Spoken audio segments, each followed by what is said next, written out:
Here we have a Sicha of the Lubavitcher Rebbe from Tav Shin Nun Beit about Parshat Ki Tisa. So, of course, the Lubavitcher Rebbe has a totally different way of looking at the Torah, namely that the Torah is the key to reality, and we really don't really see reality. Now, one of the big proofs is, of course, that we try to go according to our own standard, what people think about us and, how much we succeed and just normal living. But really, people should be much more aware of the creator that's creating us and that cares about us and that's infinitely more real than we are. But by giving us the Torah and the commandments, that makes us even, how do you say, connected to him, connected to his reality. So this week's Torah portion talks about like the impossible of the impossibles. God actually revealed himself. You have to realize what this means. I mean, when it says one angel appears, we learn in the Torah that one angel destroyed a whole complex of cities of Sodom and Amorah, one angel. And God creates all the angels. He creates God is infinitely more real and more powerful, whatever you want to call it, than the angels. One angel reveals itself. It could destroy all these. And here on Mount Sinai, God, who creates all the angels, revealed himself. And even more, he creates all the angels. He creates also all the people. He creates us. So it says everybody's souls jumped out of their bodies. And everybody felt this. I mean, nowadays, can you prove that God exists? Are there any proofs? There's this type of proof, the teleological proof, and this proof, and that. But they don't have to have any proof. Everybody at Mount Sinai, they saw God himself. God took them out of Egypt. He gave them, and nevertheless, after all this, right? So God said, listen, I'm not asking you that much from you. Just don't worship idols. Okay, everybody said, okay, we're going to do it. We will not worship any idols. What did they do 40 days later? 40 days later, they made a miscalculation. They thought that Moses wasn't going to come back. Just a few hours, they couldn't wait, and they worshiped the golden calf. They went berserk, the Jewish people. So it's the lowest of the lowest sins. On the other hand, it was the highest of the highest. They had a revelation of God. All the Jewish people saw, felt, and God gave them the Torah. There's no religion that even dreamed of such a science fiction book. Judaism is based on the idea, on the fact that, and Jews have been giving their lives for this fact for more than 3,300 years, that God personally revealed himself to 3 million eyewitnesses.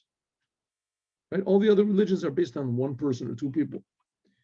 3 million eyewitnesses. That's what the basis of Judaism is. Take it or leave it. You don't want to believe it. You don't have to believe it. But that's at least, there's no other religion that even makes up such a story. And they all saw God, and they all heard God, and they all felt the Torah. Did it help? Nothing. Absolutely nothing. Didn't have any effect. The Jewish people worshipped the golden calf right back then. Well, it's not exactly right. It says that it did have, in fact, a tremendous effect. And it says that on Purim, 1,000 years later, the Jews were actually willing to sacrifice their lives rather than to give up the Torah. All the Jews. That was the whole holiday of Purim we just finished. But nevertheless, it still remains, after the holiday of Purim, there was the destruction of the Second Temple, right, 420 years later after the holiday of Purim. So we see, and there's been a long excess. So what can we learn from this whole thing right now? So that's what we're trying to see now. Let's go. We'll have a 15-minute class. The Parshat Ki Tisa, in the Parshat of Ki Tisa, this week's Torah portion, we find Davar Chidush, a novelty. Parsha Zu, in this Torah portion, Medubar Orot Inyanim Mina Katzeh Ala Katzeh. We're talking about things that are from one end, total, how do they call it, diametric opposites. First of all, we have the Luchot HaRishonot, the first tablets that God gave to the Jews. Amazing revelation. That's the highest thing ever. No, there's no nation, no human beings that ever been. It's like being in the Holy of Holies, where only the great high priest can go once a year with all the Jews were there. On the other hand, right afterwards, like I said, 40 days later, Cheda Egel, the sin of the Egel, the lowest. And immediately after the Egel, while the Jews were still worshiping, actually, the Egel is the golden calf, Shvirat Aluchot, Moses came down and he broke the tablets. Then after that, goes back up again. Tikkun v'kapara alachet. Then afterwards, Moses prays to God, and God forgives the Jews. And then after that, along with the forgiveness, Riyat Moshe, Moshe sees the glory of God. And God gives him the 13 attributes of mercy. And then after that, 120 days later, God gives the second tablets. Right? Moses goes up another time for forgiveness, and then he goes up a third time. And 120 days later, the Jewish people got the second tablets. Until Lehasil Modat Kiran or Panay, Moshe says Moshe's face shined with light, beams of light. Not like Michelangelo thought Kiran means a horn. Kiran does mean a horn, but it says Kiran or Panay Moshe. It says there was the light of Moshe's beams of Moshe's face. The Afalpi that even though She'anyani Mela that these are Haim Mi'oros She'iru B'meshach B'hemshech, even though that all these things happened at one time, right, one after the other. God gave the tablets 40 days later, the sin. Immediately after that, Moses went and he asked God for forgiveness, etc. We have to understand, Madua, why does the Torah, why does he tell us, why does the Torah tells us in such tremendous detail, things that are not good? Here, this is very, very shameful, especially what it says, what there was there was. Mention it a little bit, right? And the Jews sinned with the calf, and Moses got forgiveness.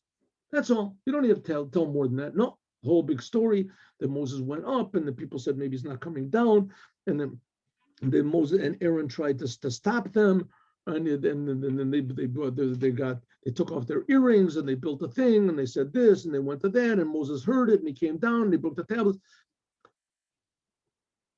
Why tell us such tremendous detail, especially because it's such a shameful story? Haluchot Rishon, the first tablets, they are the highest thing. Shenitnu milamayla. This is the highest. These are actual God actually wrote on the tablets the 10 Commandments. Haluchot Maaseh Elokimu. Not only that, where did the tablets come from? They came from God, the tablets themselves. The Michtav Melokim is God wrote on these godly tablets. Then Shvirat Haluchot, then Moses broke the tablets, because they saw the Jewish people were serving the golden calf. This is a descent. There's no greater descent than this. Breaking the tablets, who would do a thing like that? Then we have the 13 attributes of mercy. Riyat Moshe, Moses saw the glory of God. In Hachinayla, the highest levels. And then afterwards, God gave the second tablets. These were a totally different type of tablets than the first ones. This one, it says that Moshe, he had to carve out the tablets themselves. Moses did the whole thing. Shabo b'galan lachet, that this came because of the sin and the breaking of the tablets, the first tablets. V'netina zaman, and they were given also in a different time. That the first tablets, they were given at the end of the first 40 days. And the second tablets, that was given at the end of the last 40 days, on Yom Kippur. And it was 120 days later. Nevertheless, Boim Khan, they come, all of them come in one group, one continuation. Shemizem movement. So it must be that we have to know that all of them are somehow or other one big message. There's one big message. All these opposites, it's like one unit of a message that's telling us. What is the message? Let's see. In our Parsha, in our Torah portion, Torah that we're reading this week, Tisa, it talks about the Malat Haluchot Rishonah. And first of all, it tells us in great detail how wonderful and miraculous were the first tablets. It says Luchot Evan, they were stone. It says that they were sapphire stone. It says Ketuvim be'etzba Elokim, and they were written with the finger of God. Luchot Ketuvim mishtei Abraham, and not only that, they were written. The letters went all the way through, from one end to the other. Valuchot ma'aseh Elokim ema, and that the tablets themselves were the work of God, and the writing was the writing of God that was carved on the tablets. So the whole thing, the tablets and the letters, were totally miraculous. Until Shagam Beluchot Achronot, even the last, it says the Malat Luchronot, until the last tablets of Moses, the second tablets of Moses, brought down, it says there's something like the first tablets. It compares them to the first tablets. Like it says, Pasal Lecha Shnei Luchot Davin Karishonim. It says Moses carve out tablets like the first ones. God said, you broke the first ones, Asher Shibarta, that you broke it, B'chafa Dimion. Something like the first ones, because they don't, any of the second tablets nowhere reached the level of the first tablets that Moshe broke. At first glance,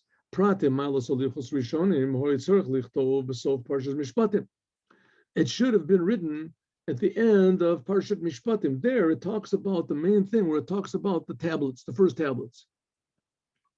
Allah, come up to me in the mountain, and I will give you, at the, what does it go? And the Torah, the portion of the Torah that talks about the giving of the Ten Commandments, that was in Yitro. Yitro comes before the Torah portion called Mishpatim. But at the end of Mishpatim, it talks about the preparations that were done to actually go and receive the tablets. We're talking about the tablets. But Parshaten, when here, it's enough that he should have written it just a little bit, right? Over there, where it talks about, I'm going to give you the first tablets and the first tablet, that's where it should have been spoken about. This is like 3-4 weeks ago.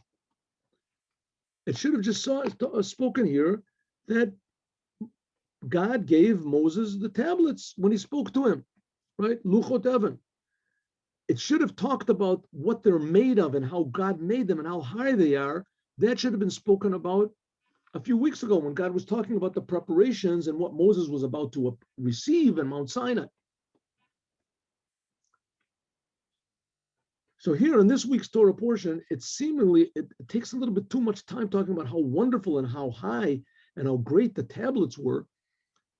It seems sort of like God is trying to tell us in the Torah that what a terrible thing was that Moses broke them. How is it possible when it's talking about the sin that God broke the tablets, that he should talk about how great the first tablets were that he broke? But laglaresh, it's like making fun. It's a terrible thing, right? A person gets in a car accident, he wrecks his car, and people come to him and they say, "Oh, it was such a wonderful car. You'd never had such a car like that." Right? Something happens like that. You say to a person, "Listen, you'll get another car. It's not a big deal. Don't worry about it. The main thing is that you're alive." No, here in this Torah portion, Moses breaks his tablets. What does God say? What a wonderful tablets. Those tablets were the first ones. Nothing like them. They were made by God. The writing was by God. It was just fantastic, spectacular. The first tablets. What is he trying to do? Make fun. It's not nice. Lag larosh. It's to laugh at the unfortunate. Ella, but we have to say, Shakan, that this talking about the greatness of the first tablets, it's not telling us that this is just a preparation and the introduction to how bad the sin of the golden calf and the breaking of the tablets was. Somehow or other, this must be telling us about one whole unit, that the first tablets were great and how they were broken and how the second tablets were given. This is all something very, very valuable to us and telling us what it is. What is the lesson? We'll see. Okay, so why do we have all these ups and downs and backs and forths in such great detail spoken about over here? The whole thing must be one big positive message. Let's see. Even according to Rashi, which Rashi says there's no timeline in the Torah, in Muktam Amuchar Torah,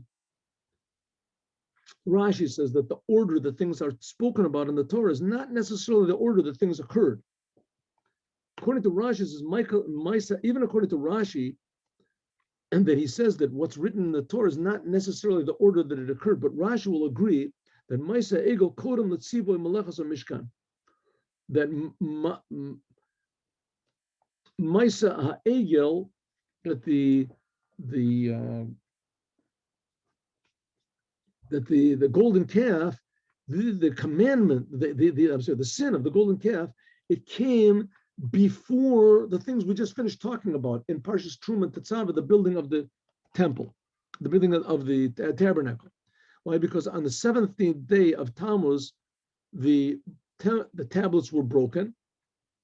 Right, the tablets were broken on the 17th day of Tammuz, which was just like how long? Like 2 months or something after they got out of, 3 months after they got out of Egypt. Right, they got out of Egypt on the 15th. Like 50 days later, they received the Torah. 50 days later, they received the Torah, and about a month and something afterwards, right, 40 days after that, that's when the tablets were broken. 40 days after they received the Torah, the tablets were broken. Moses, when they received the Torah, what did they get?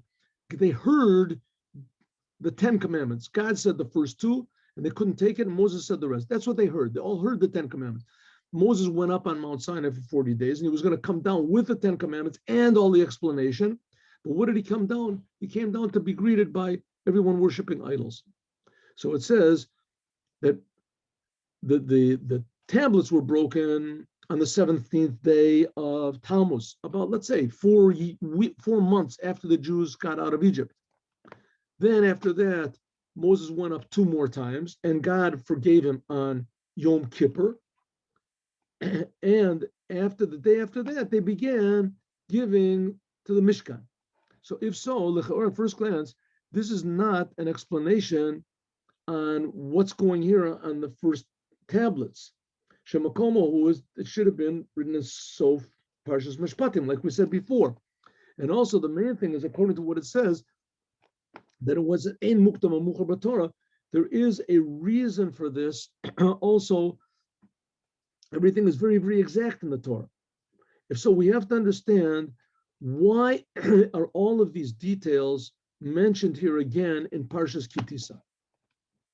It should have just said very quickly, right, that God gave the Torah to the Jews, and the Jews sinned, and Moses broke the first tablets. He went back up and he got the second tablets. That's all. A few sentences. You have to have all this length.